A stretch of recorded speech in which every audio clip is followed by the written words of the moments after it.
I saw that motorcycle, to me, that motorcycle was almost a symbol of like being a superhero because that's how big Prince was at that time. And when I would see people driving that style of motorcycle, even though it obviously wasn't the same color, but it was just like it took me back to that moment when I saw it. That was like a superhero status. I'm like, dang, they got the Prince motorcycle out here. But Purple Rain, I really enjoyed Purple Rain. It was just one of those where I didn't know a lot about him at that time. I mean, yeah, people had the music and the family had the albums, but it was kind of really just like how he was growing up and being a musician, and he was a genius, and people didn't really kind of put all that much stock into him, really. So he made this movie to show that, hey, this is who I am. I'm gonna give you a peek into my world.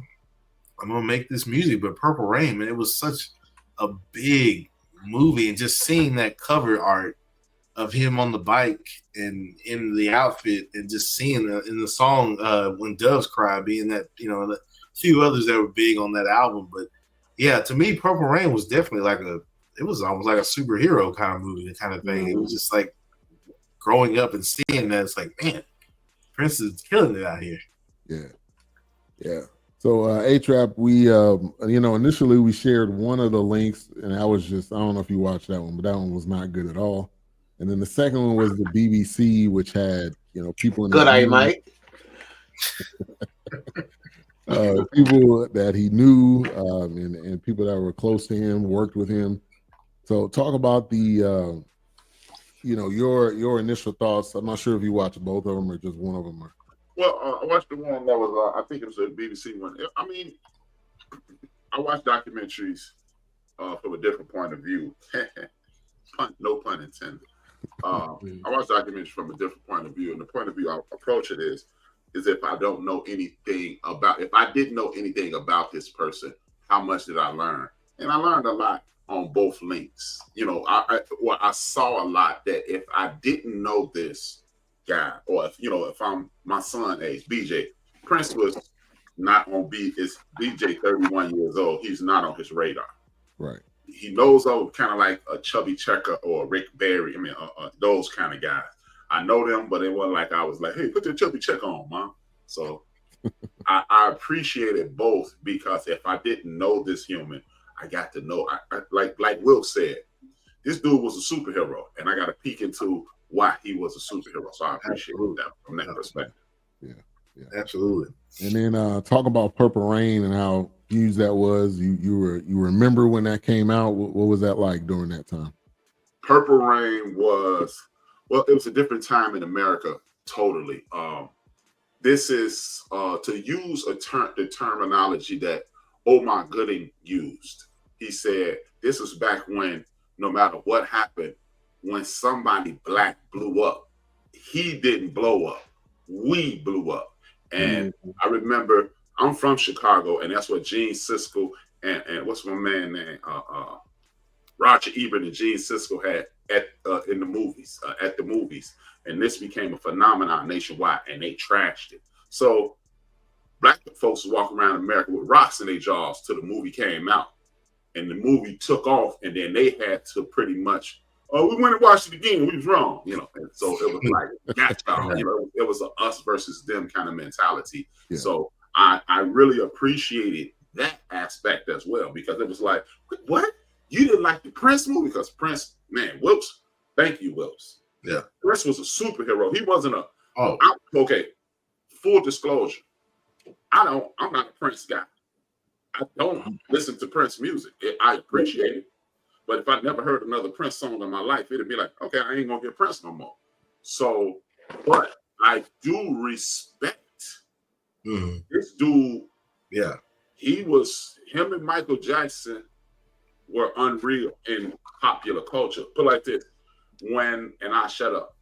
When I got 40 years ago, I was going into, this is the second part of my freshman year of high school. And when I went into Western House Vocational High School in September of 1984, wearing buttons was the thing. You had a whole jacket, like a military vest full of metal.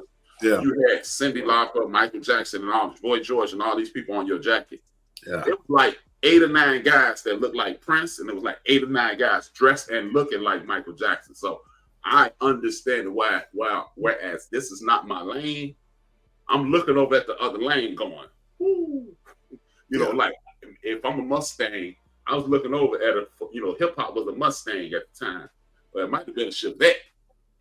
But you're looking over at a Mercedes, like, whoa, right. Hey, guys, I'm talking about cutting their hair like them, wearing their hair like them, wearing those jackets, wearing those clothes, wearing a glove, buttons. And so I can appreciate them where I wasn't a fan. Right.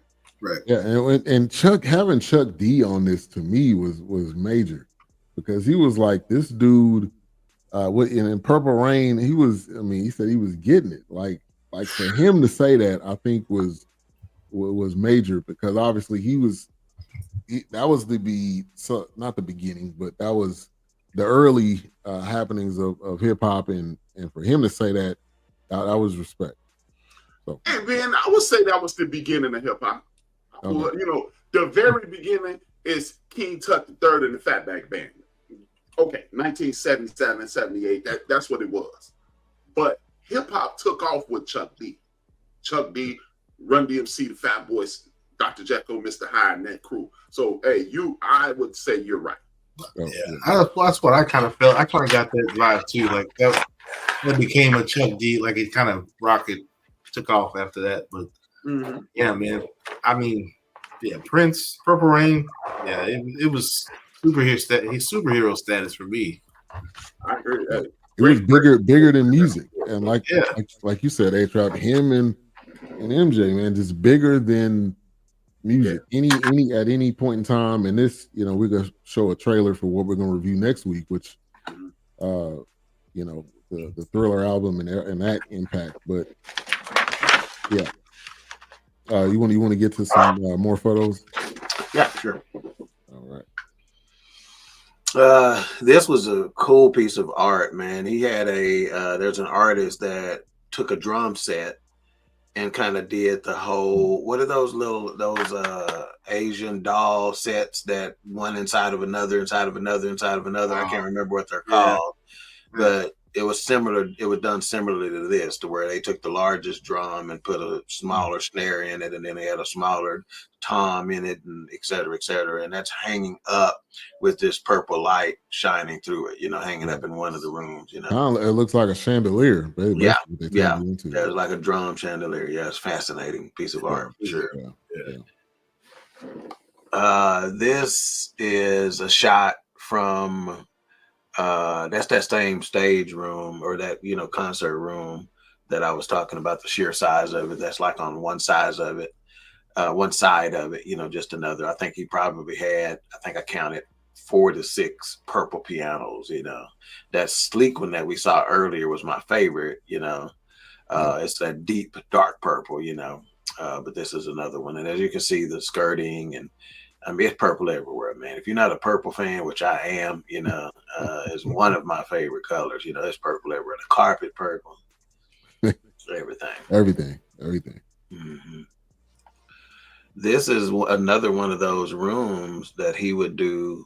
That's a smaller venue where he would do a more intimate concert at, But as you can see, the lighting and stuff up there. I mean, it's like there's some concert venues and places that don't have the lighting and equipment and presentation that he has in Paisley Park, man, that they can't even compare to it, So this is just one of those areas that he, does those intimate free concerts, or for friends, he puts on.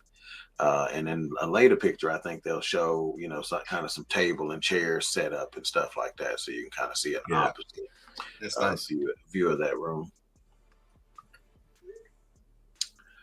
Hang on, I cover my screen up. Okay, yeah. So this is another area that that's the big neon sign in there. So this room was his dedication to New Power Generation, which was his backup band that he came up with a little later on in his career.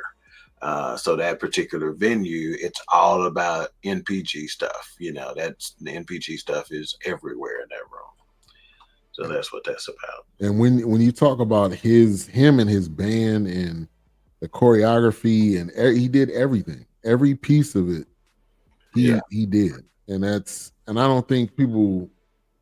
Yeah. I don't say you're a control freak or whatever, but when it's yours, yeah, and you know what you bring, everybody's got to be on point. Yeah. Well, Ben, you and I have been part of a choir situation. Yeah.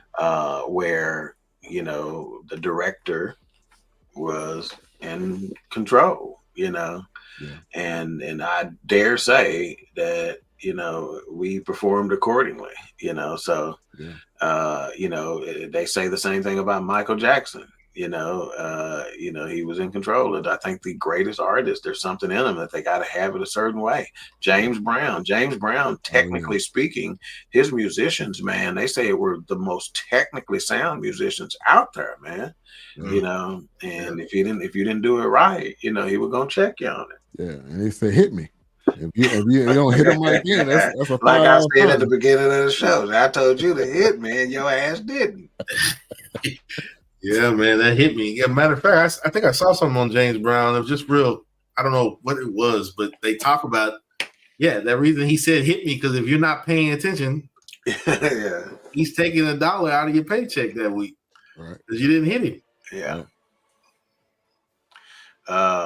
That was just one of the guitars. This dude, they don't let us take very many pictures of guitars throughout the tour, but that was one. And they have, as you can see, the picture in the background where you can see, where it was at, that he played it, because those were significant. He'll say, he used this guitar during his tour of whatever it was. Yeah, and it's got like lockers around it. Mm-hmm. I don't know if that was just to have that there. Yeah, those are, that's where that's what you travel with, right? You'll see those at, if you go backstage at a concert, or if you're just watching and you kind of see stage left or stage right, if you got seats that are perfectly positioned for you to see, those are the type of trunks and stuff you would see. Those are what's all in those 18-wheelers outside the concert venue that they bring in all the supplies and stuff in. So yeah, those things are everywhere with him. So that's another angle of that room. So you see the tables and stools and stuff like that. So one concert venue was set up where it was standing room only, basically. That more intimate space, you got tables, chairs, and then there's a bar there as well, So, you can walk up, get a drink, it's more of that kind of a setting, club type setting, With that was probably my favorite of the venues, just because I like to entertain with guests, which H-Rap, when you visited, we kind of did our little thing. Imagine if I had a spot like that, you saw the game room or whatnot, and if I had to kind of space or money to do something like that, look at her. And then one of my favorites, you see, we got on gloves. About to say they let y'all hold the guitar. Yeah, you see, you got on gloves. Yeah. So that's in that big concert room, off to the side, So again, that space is huge, and so we got to stand in line and be able to hold the that guitar. That was one that we could. But we basketball court where they played shirts and blouses. I can't remember if we saw the basketball court, but we certainly saw the ping pong table and got to play on the ping pong table just outside of the studio. And there's a photo that's around. I've just seen it today of him in his. I don't know if that was high school or it was like a team photo. So like he was a hooper, like obviously that Dave Chappelle skit was hilarious. That's real. Now, so that may have been an area where we didn't have photos in, just like the ping pong area we didn't have photos in. But they let us play on the ping pong table. There's it was outside of one of his largest studios, the studio that he did the most work in, where there's a wall that's nothing but speakers, and when he was building this studio and he put those speakers up, he was like, man, you're gonna hear that in the bedroom. So if anybody up in the guest bedroom sleeping, man, they're not gonna be able to, and he's like, well, make the sound stay in there then. But the speaker's gonna stay in the wall. How you determine and fix it, I don't care, Yeah. And when I say, they played a couple of tracks in there, man, and the sound, the clarity, ears have not, there's a saying out there where they said eyes have not seen and ears have not heard. When I say ears have not heard such clarity, man, it ain't a house that I done been to. It ain't a concert I done been to. It ain't a car I done been in with, man, the clarity, man, it's just stupid, dude. Stupid, that was, we saw that was the NPG Cafe angle. That's just a close up of that piano that I showed a little earlier. Stuff like that, people just gift it to them, just so they can say, yeah, Prince has a Baldwin piano or whatever it is, they can claim it, if he kept it, but half the shit he sent back. And that same thing, I might have put that up there twice. Yeah. That's just a different angle on that NPG Cafe, and there's one of the things that was there that that we were not allowed to take pictures of is there's this like it looks like a little coffee shop, and that's where they would do on Sundays for the game. He would invite people over because he loved watching, like he was a big Vikings fan, big Timberwolves fan. And I think it's the Lynx, if I'm not mistaken, is the girls basketball team, WNBA team there. Yeah. And he would have him over, and whatnot, when it was football season, he'd invite the, chicks from the Lynx over to watch, the Vikings game. When it was Timberwolves season, he'd invite the Vikings over and his friends, and they would watch it in this cafe on this TV, and, he'd have drinks and snacks and, like tailgate type foods and stuff like that. And there's this little veranda area outside of it. And in this veranda area outside of it, up on the wall, there's a balcony there, and up on the wall, he has these eyes looking at you, and there's a significant meaning to that, and he tells his staff basically that these eyes are significant because I'm always be watching. And then the side of it is like doves, white doves everywhere for the when doves cry. That was just when doves cry, wall situation. But just, What's up, CJ? What's good? Ran into CJ at a track meet this past week. Oh, really? Just almost literally bumped into it. And we looked at each other like, what's up, man? And then it hit us with, oh, Nick, what's up, man? Yeah. Now let's go to one of the parts in the documentary. It talked about MTV and how really Prince and Michael Jackson kind of made MTV, helped it blow up with the music videos, because their videos weren't just, we're gonna play the song and we just gonna do some camera shots. It was a whole movie. They were movies, yeah. And so who knows what MTV would have been without those two. Yeah. Oh, we it would have been Real World and Road Rules. Right. Yeah. But literally, you could even say there would be no Road Rules and all of that. All of those shows without Prince and Michael Jackson, because that network doesn't build the same way. Yeah, because I think, like, if I remember correctly, and this is only later on in the 80s for me. I mean, even the Pat Benetars and the Joan Jetts, they were trying to make these theatrical. Like, there's one part where he's like, "Oh, don't come back to this house." I'm like, "No, man." Yeah, we talking about Michael Jackson that had prime time debut music videos. Right. I mean, think about the country stopped down. Remember the time, really, the country stopped down. Right. Thriller release, the country stopped down. No prime time premiere. Black and white, when the little boy is playing his music up there, and Dad said, "Turn that music down." Turn that music down. I remember when he pissed. It just. Yeah, it's a matter of fact. I remember there was a Simpson episode that went off early and introduced the Michael Jackson music video, because it's like. Yeah, and the Simpsons, man, on Sunday, the Simpsons is king. Right after football was done. Yeah, man. Simpsons, Michael Jackson dropping gems out here in the prime time, man. Yeah. But yeah, this, and it didn't. Where this documentary, the first one that we did, the 47-minute one, the amount of things that they did not cover. No. How can you do a Prince documentary without Pepe Willie on there, without Jimmy Jam on there, Yeah. You know, I feel like it was fan made. huh? I feel like it was fan made. Like they just put Yeah. it together. It's like somebody that didn't. That would be like somebody you don't know doing your funeral. They doing your eulogy and they don't even know you. Yeah, how can you do the Prince documentary without talking about the fact that he produced, composed, arranged, and performed, you Right. know, all of his music? How could you not talk about the 1985 congressional hearing, which is the birth of the explicit ratings on Right. CDs?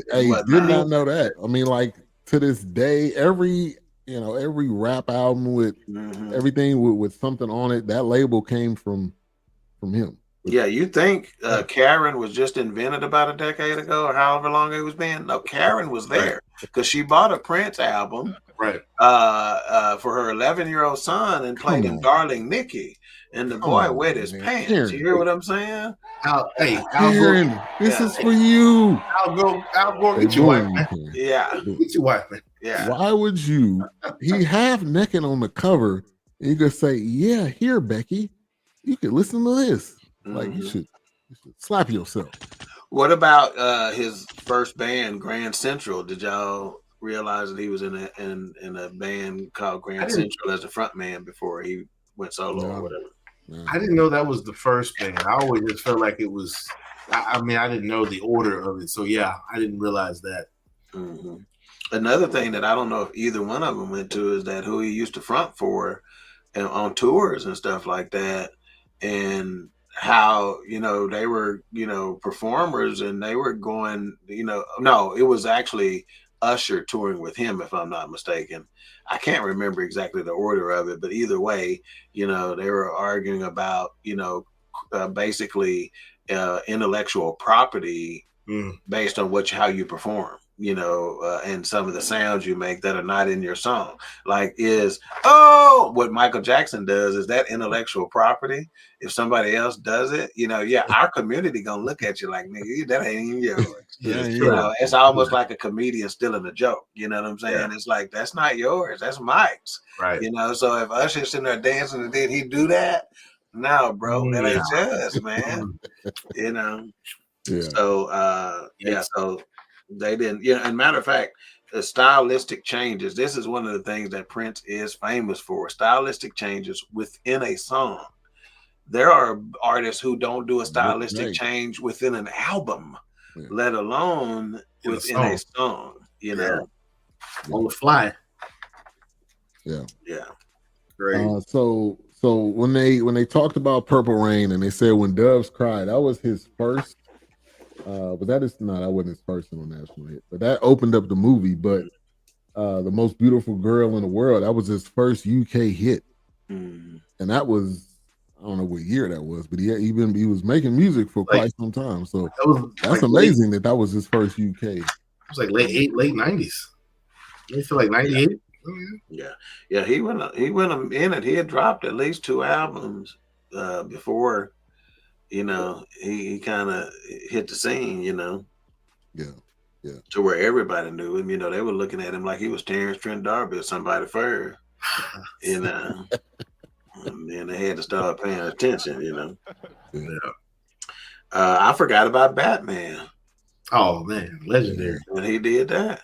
Yeah, legendary. And that's what, to me, when I saw him doing that, once again, that superhero status, I'm like, damn, they got Prince doing the soundtrack. I was like, what? He was doing some of everything. And Doc, not Doc, but A-Trap, you want to add on to what you were putting in the private chat? Oh no, it was Doc thought it was Usher. That's why I was giving it to Doc. Usher. It was Rick James. That's right, because we saw that on the Rick James documentary, didn't we? Yep, that's 100% right. Because he was saying something about like try to follow that up or something like that, or you're gonna have a hard time out there or something. Yeah. And who has the balls? Imagine what Earth, Wind, and Fire was back then. Right. Who has the balls to turn down Maurice White producing their stuff? Your record label say, yeah, we're gonna put Maurice White on you. Yeah, I'm good. Wow. I'm good. You know, at the time he would have been 20. Yeah. And you turning down, if that old, turning down Maurice White? They said, no, I'm good. Yeah. No, Oh man, I'm good, Boomer. we hadn't seen this person Yeah. in a good minute. Benita Whitfield, the artist formerly known. In fact, yeah, she's the reason why we say that. I mean, it's a tie-in right there. She comes back. Yeah, she's been working on the for album. her namesake, the artist formerly known as Benita Whitfield. She about to drop that Neo Soul album next week. Mm-hmm. Her and Jill Scott could be on there, and little Erykah Badu. right. Yeah. Mm-hmm. So what's up, D? Great, thank you for tuning in. Appreciate that. And I would compare him to, they call basketball players. They say, "Oh, he's just a gym rat." Well, that's what Prince was to music. He was a gym rat. He was a studio rat. So much so to where I live at my studio. And he had multiple studios within it. He had one large one. He had a studio, man. They didn't let us take pictures in here. He had a studio, dude, to where if he was recording something, he had like little rooms that were glassed off, soundproofed off, to where you had the background singers in that enclosed area. You had a percussionist in this area. You had the lead guitar person in this area. Like there were 6 different rooms that they had them in, all hooked up to the recording, so their sound was cleaner whenever they recorded. That was one of the studios. Yeah. And he seems like one of those people that would be like in the middle of the night, like, hey, I need y'all to come up to the studio. We about to do something real quick. Yeah, I wouldn't doubt it. When you're creative like that, and A-Trap, you can touch on it. When you're creative like that, it just hits you at certain times, and you got to do it then, unless you'll either forget it, or especially in music, like if you hear a certain beat, you hear something that you're trying to put together, you got to do it then, and you got to get it on wax. Unless you don't have no recording, 100. You can forget. 100. Yeah, it seems that way with most creative things. I saw this weekend Eddie Murphy mentioned that Prince is one of the few things that he's been in his present. He said Prince, and I would agree with you, man. That's why they do that. Like Dr. Dre has, I think he said it's like 15 feet up under his residence, his new studio. He has an entire recording studio under this mansion that he just bought. So you have to go way down, and then and he's probably and it's just, it has to be super dope like that to be able to just jump up in the middle of the night and bang out something, or write it out and play it out, because he had the abilities to play these things out. Man, that has to be. It has to. I would love to speak with someone like him, because how much are you not getting out? Because you jump up right, and then you bang it out, and then you got people coming in. Like I found out watching one of those documentaries that he wrote the song "Cool" for Morris Day. It was for the time.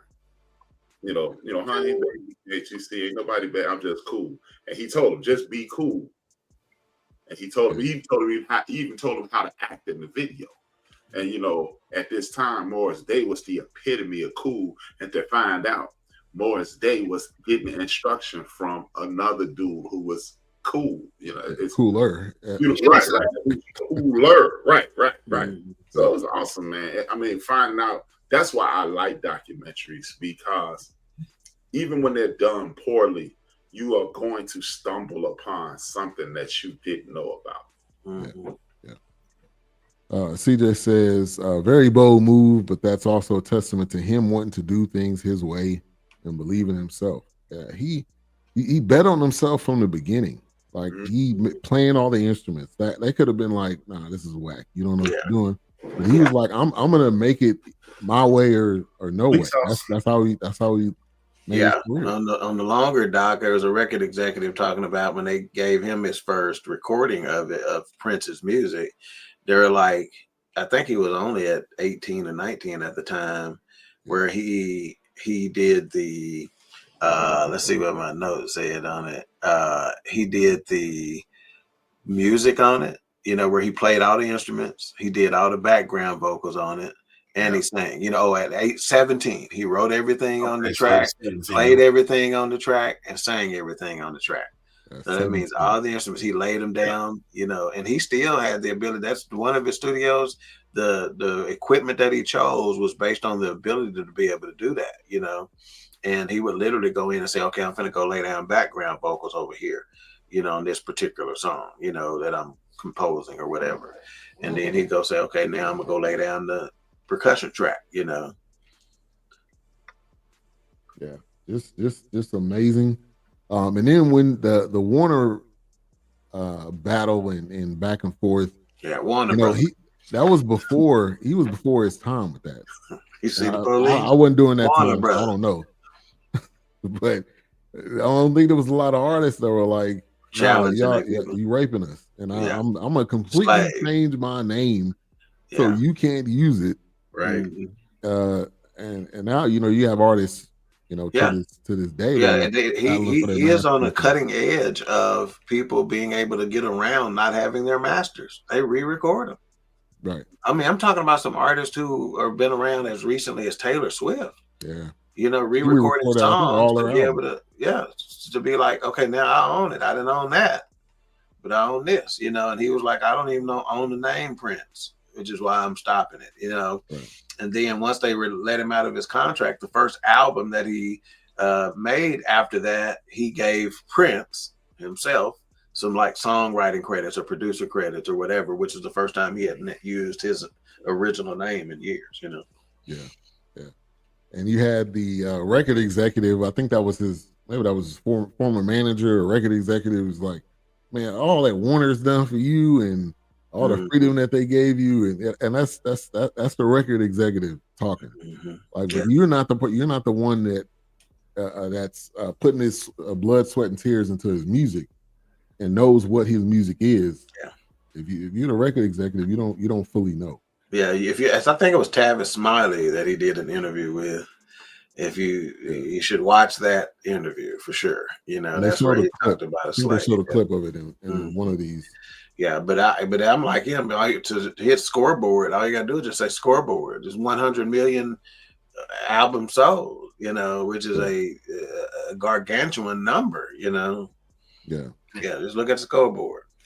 And I felt like it was great to see all of the eras of his music. I mean, he had the pop, he had rock, he even did some rap that he was trying to go into. But everything he touched, he was doing gospel and jazz, you know, towards the end. So the amount of music that's probably in that vault is probably ridiculous. Which I don't know who ever hear it, but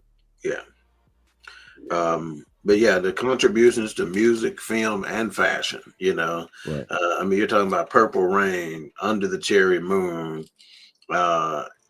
you know, the fashion, like A-Trap said earlier, people are dressing like him, you know.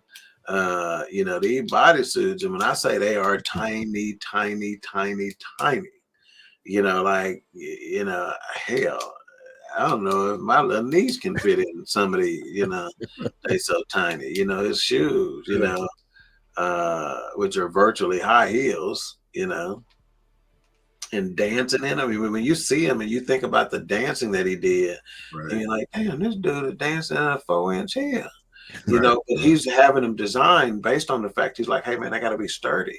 You know, like he was tearing the shoes apart and breaking them down and seeing what they look like inside. He's like, man, you can't make this part. Give me some more support in this part, you know, and stuff like he was pushing the designers because we didn't make shoes to be danced in. We made shoes to be walked from the limousine to the club, you know, not to be on stage jumping up 5 feet in the air and landing on them. You know, he's like, that's not what we did. He's like, well, if you want to be my designer, you know, these is big time designers. He's like, this is what I need to wear your stuff. You know, they're like, he'd send them a fabric and say, hey, do me something with this fabric. You know, do me something with that fabric. So they were talking about textures and fabrics, and they were like stuff we never used. We never dreamed of. You know, he goes, we were still on leather. Hell, we were happy when there's a different color cow they killed. Hell, you know, he goes, but this dude is coming with all these fabrics and textures and fur and all this stuff, you know.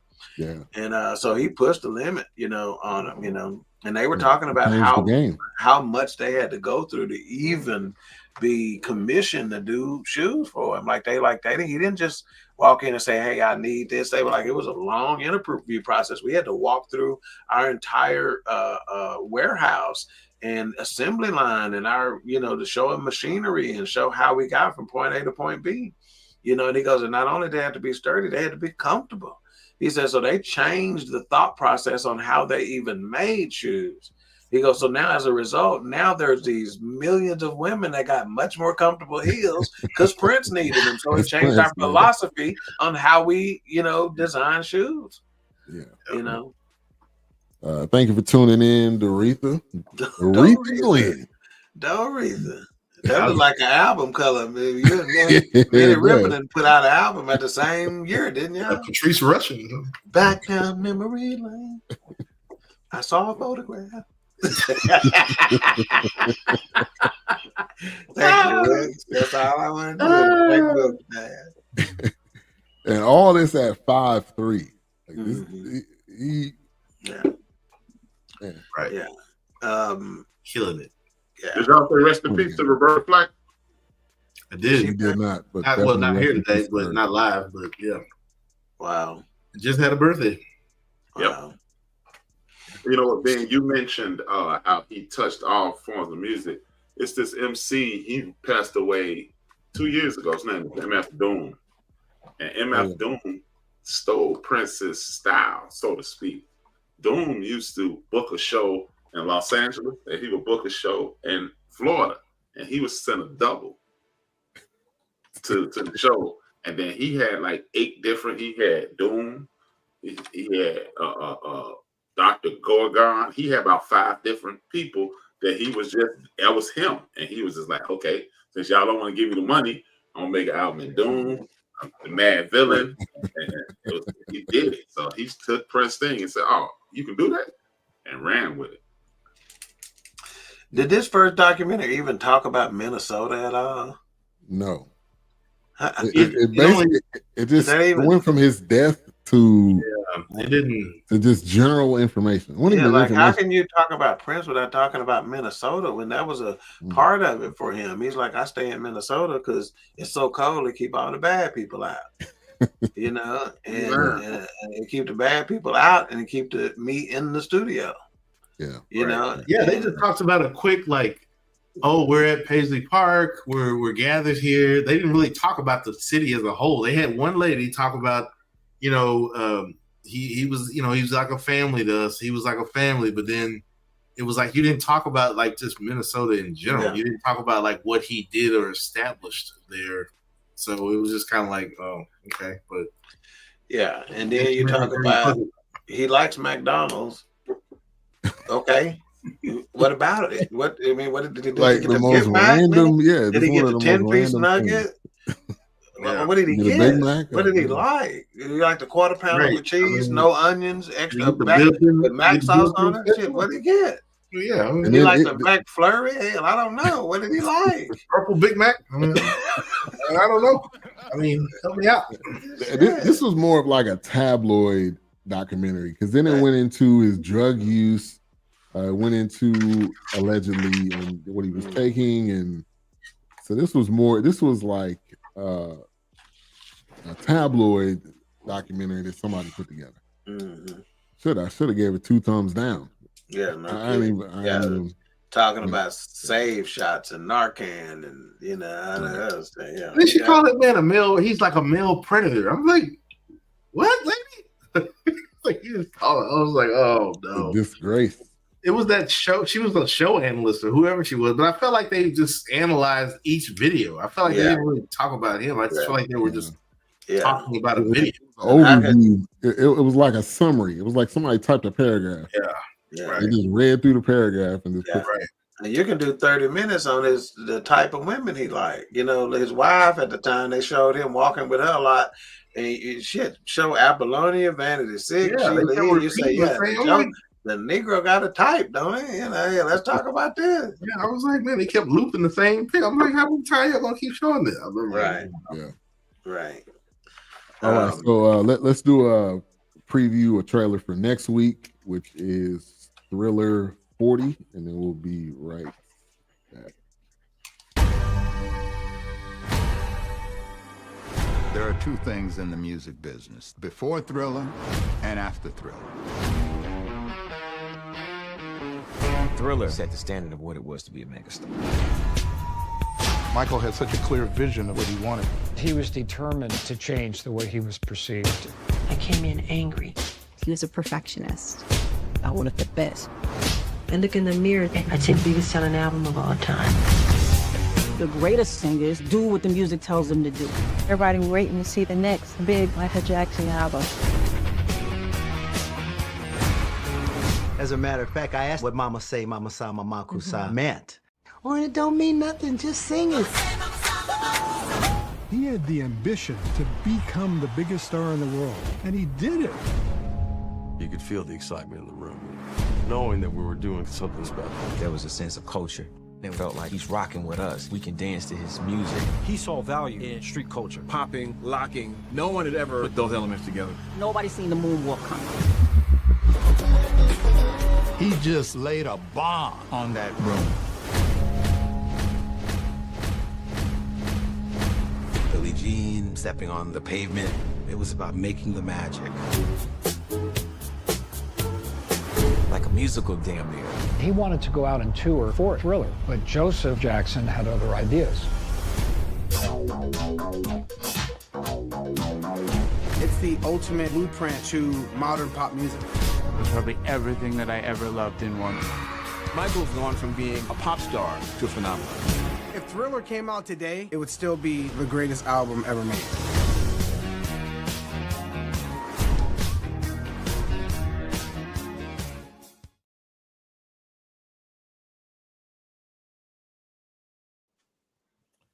All right, man.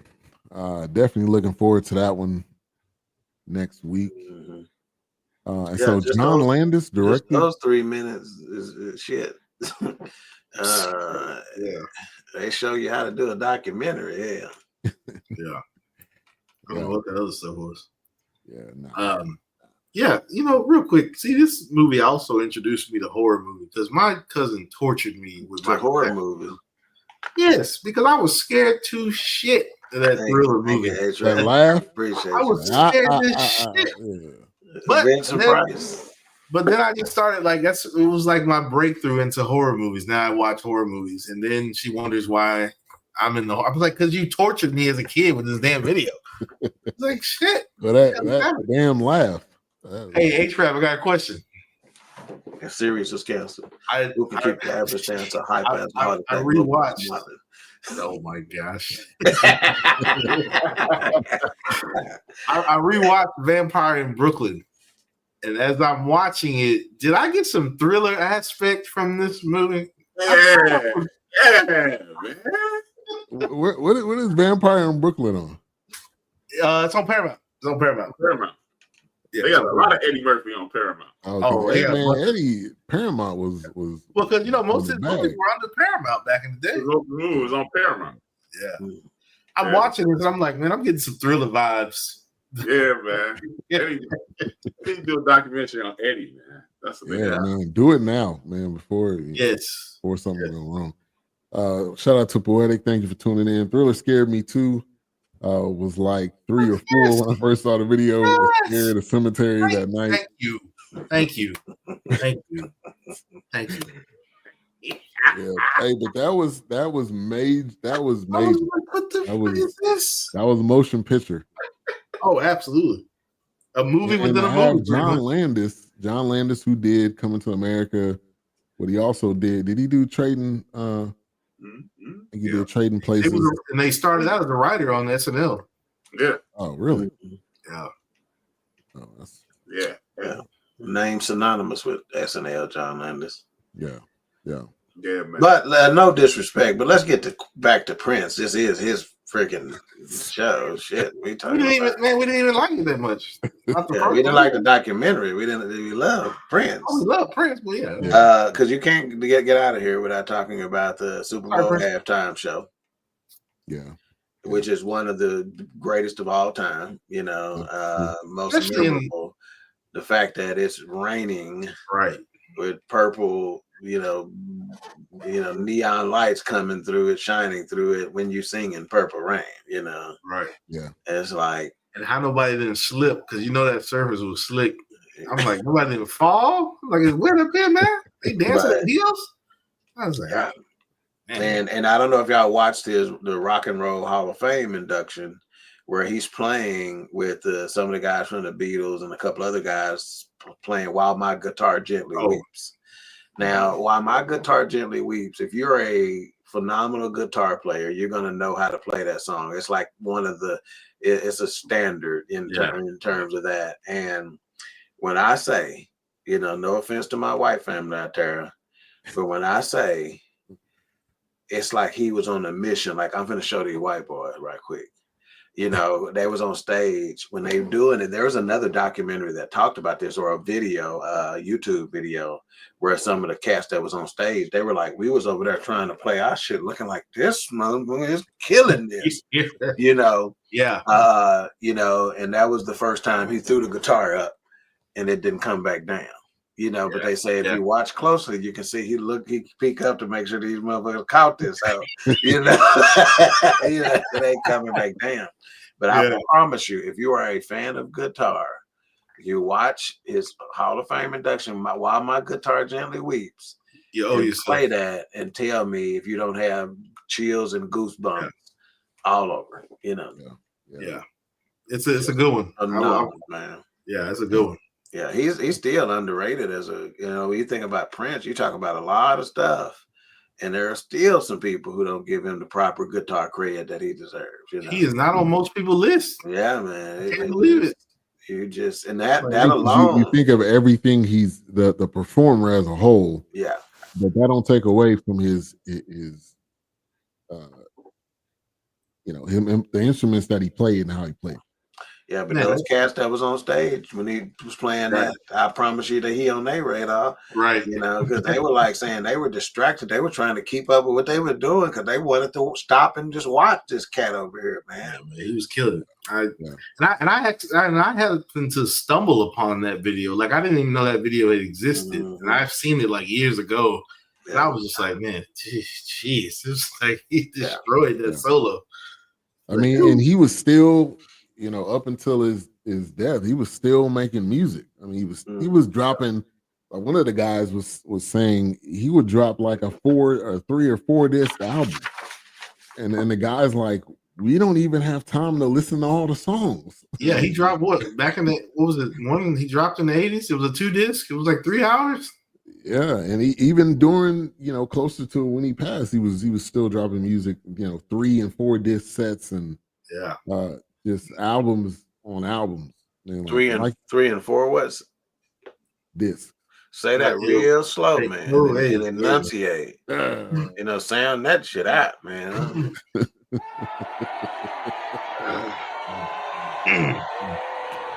All right, so let's give some final thoughts. I don't even know if we can rate this. Yeah, we can. We damn sure can. We could rate the first one and the second one. The first one's not getting a mic. Yeah, the first one's a 0. Can't get any. Anybody? A-Trap may want to change that. He may see some redeeming quality in it because it's not. Well, it's not that. Well, I'm just the first one was just. It was just. I just view the documentaries different. If you didn't know him, like I said, the first one was like a tabloid thing. The second was quality. It walked you through his life. It walked you through his demise. It gave you information that would be positive. So overall, I would say like a 2 mic collaborative. Because the first one, like you said, I think that was a lot about him liking McDonald's because I've always heard that Prince was vegetarian. You ain't going to McDonald's with vegetarian. Right. So. No. Yeah. So it was just a mishmash of information that you could have Googled. And, so I'll say it was a Google search. Right. And this, that things like that is one of the reasons, like we've referenced the movie Ali on our program. And that's why I don't really like that movie, because if I never watched it, I wouldn't learn anything. I didn't learn anything that I couldn't have watched 30 for 30 for. So yeah, that's why I like. So yeah, I'll say the grand total, I would go up to 2.5 because the second one was very good. I saw that one months ago because I like interviews, I like documentaries because I like getting inside of things. That's what she said. You like getting inside of. Oh my gosh. Yeah, so I'll say the first one. And to be honest, I watched like the first 10 minutes. So yeah, I watched the whole damn thing. Man. You can watch the whole thing. I watched the whole. I was like, this can't be right. Yeah, this can't be it. This can't be it. Like, so, I would give it a 1 just because I didn't even fully watch it. It's an incomplete. The second one, I would give that one a 4.5. I feel like that was what a documentary should be. Now it could have been longer, but I think this was like a TV. I think this was on, like a TV 1 hour special or something because it didn't go past an hour.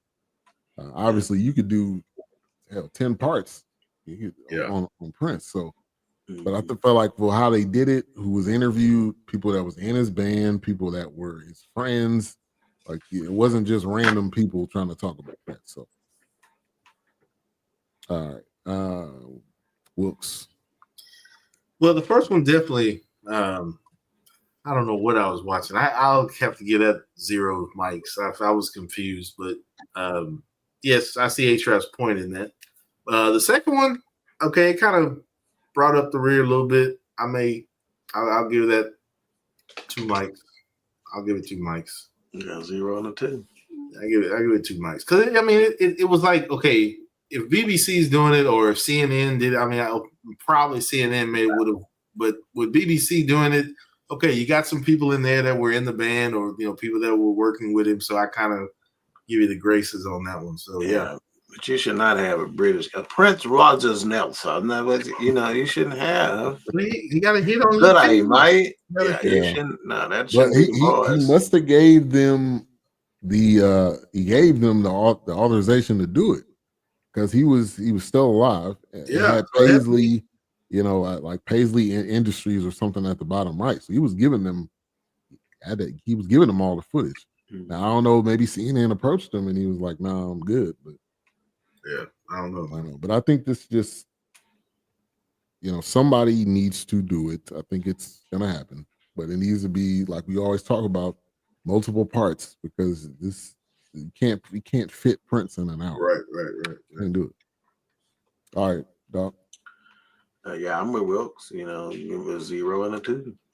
Now, what I will say that I thought summed up this whole situation, sums up Prince.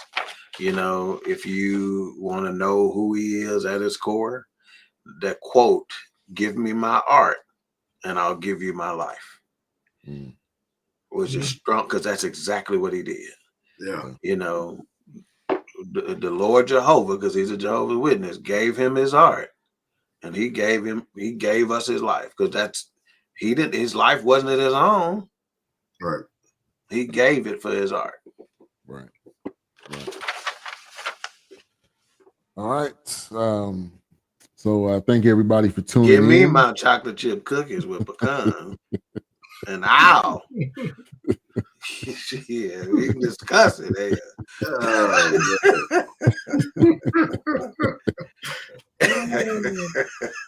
We can talk about it. They warm. Right.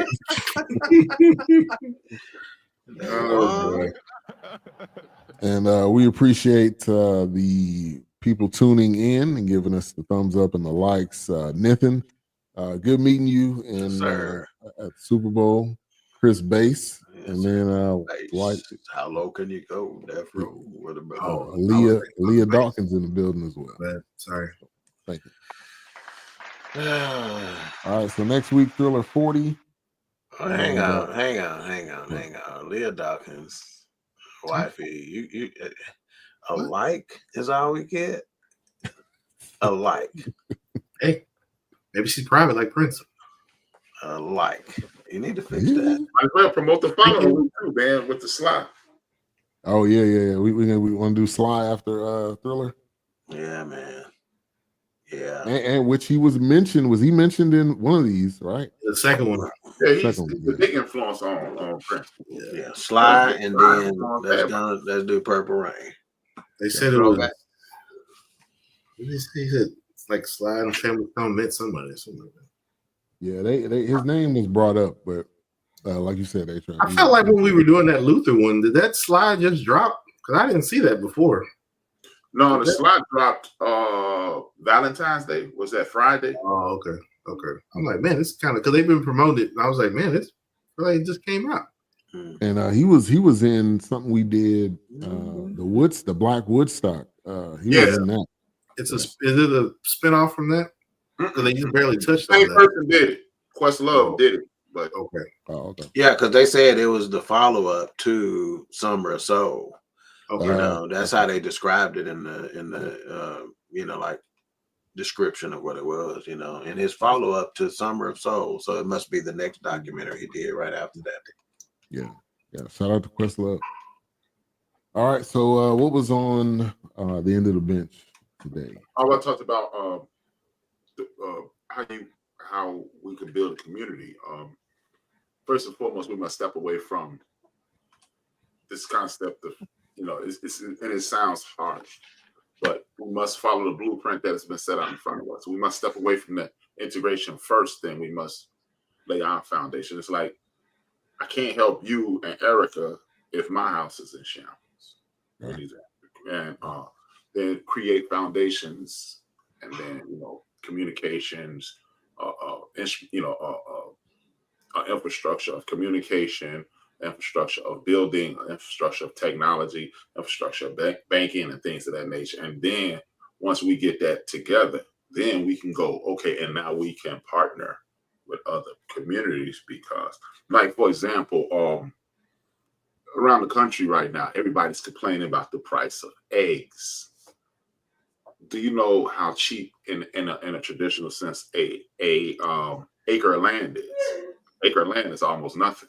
Imagine if everybody on this podcast built an acre of land and went and bought 7 hens, 10 hens.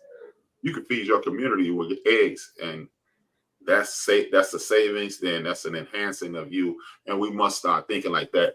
And I'm big on history, because that's what our ancestors did. Not create chicken coops, but they made things in which it was a circle jerk kind of deal. I make this, like my Aunt Arvis. She passed away in 12. My Aunt Arvis lived in Southern Illinois. She would ship preserves up to Chicago. She would make them all year. You didn't buy preserves. You didn't buy jelly, because Arvis, you knew at some point of the year you would have 4 or 5, maybe 6 jars of jelly for your entire winter. And if we start doing those kinds of things, it will become, that's why other communities thrive, and we tend to struggle because we continue to chase the American dream, and instead of chase the communal dream, building up, a high tide lifts all boats kind of deal. And that's what I talked about today. And tomorrow I will have an elder on again, Beatrice Vaughn. And he's talking about life and things of that nature. He's 80 years old, and he's talking about things that are pertinent and walking us like he didn't realize until he was older that his grandmother was an enslaved individual. So when people say, hey man, that was a long time ago. No, I actually talked to one of those people. Nope. Yeah, nope. Not as long ago as you think. Exactly. And I have an uncle, we call him, the shortening of his nickname was Dry. Uncle Dry. Uncle Dry was enslaved as well. I remember him giving me 50-cent pieces all the time. He was an enslaved individual. Yeah. All right. So check out the End of the Bench and all the other YouTube channels you can subscribe to. Also BS3 TV on Roku as well. What's coming up for Queen 3 and King tomorrow? We don't know. It may be you. if we have a show tomorrow, but I ain't decided yet. Shit, we'll figure it out. We'll see. We'll see. We don't All know, right. man. It's like that sometimes. It bees that away sometime. Yep. So, but the next episode we'll have Ben Sutter on it somewhere. I just don't know if I want to cut him loose on y'all tomorrow. Or wait till Ramadan. I don't know. Shit. Ramadan. Give me some of those Ramadan cookies. Yeah. All right, A-Trap, go ahead and close us out. Y'all already know, man. We the fearsome, foursome, United we stand divided we fall. Those two sides are small. Thank y'all for tapping in. Hit that like, hit that share. If you haven't already, subscribe to BS3 Network, changing the way you view TV. You got it pretty close. I see what you did there. That was that fearsome foursome. That was the good times, right? Jay did now. Yeah. United we stand, divided we fall. We're tighter than pantyhose, two sides small. Yeah. Oh, God. The fearsome foursome in the building. All right, peace.